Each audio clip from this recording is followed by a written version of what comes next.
Salut à tous, c'est Arthur pour l'association Les Trois Fils. Cette semaine, on est à Florence, je vous emmène avec nous. On a commencé par s'installer dans le Airbnb, 5 étages à pied pour bien commencer la journée, et on enchaîne directement avec une bonne dose de culture, en passant voir la cathédrale Santa Maria del Fiore, 4e plus grande cathédrale d'Europe. Nous nous retrouvons à la fameuse Galerie des Offices pour réviser nos classiques de l'histoire de l'art. Cette galerie est notamment célèbre pour posséder la plus grande collection de peintures italiennes du monde, avec notamment La naissance de Vénus de Sandro Botticelli, devant laquelle je suis resté sans voix. Le lendemain, nous avons décidé de gravir une montagne, plutôt une colline, mais sous 30 degrés. C'était un exploit, ça en valait vraiment la peine. Regardez-moi cette magnifique vue panoramique de la ville et de son fleuve l'Arno. Appréciez aussi ces magnifiques photos prises par moi-même, où l'on aperçoit le Ponte Vecchio. Et une fois redescendus de cette colline, nous sommes arrêtés manger une glace chez Caraya, notre désormais glacier préféré. 3e jour, journée shopping, je vous emmène avec moi pour vous montrer les magasins que j'ai préférés dans la ville.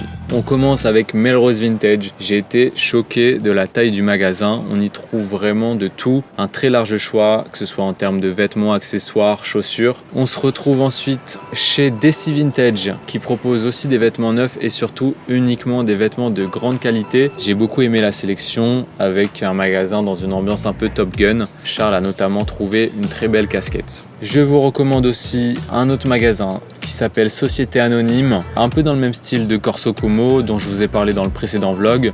On y retrouve surtout des vêtements de grands designers. Et enfin ce tout petit shop Hunter Vintage qui propose une sélection de vêtements des années 40 aux années 80. Je suis tombé dessus complètement par hasard et j'ai adoré l'ambiance du lieu qui à première vue ressemble plus à une grotte mais qui finalement est remplie de surprises. Si ça vous intéresse de découvrir les vintage et les pièces de designer qu'on a trouvées en Italie, dites-le nous en commentaire et je vous ferai avec plaisir une vidéo spéciale pour ça. Nous avons fini cette journée par la réunion hebdomadaire durant laquelle nous avons décidé du thème qui sera poésie urbaine ainsi que de l'organisation du prochain événement dont je peux vous dire qu'il s'agira de danse, vidéo et musique. C'est fini pour ce vlog à Florence, j'espère qu'il vous a plu. Surtout n'hésitez pas à donner votre avis en commentaire, ça compte énormément pour nous. Et je vous dis à la semaine prochaine pour un nouveau. À bientôt!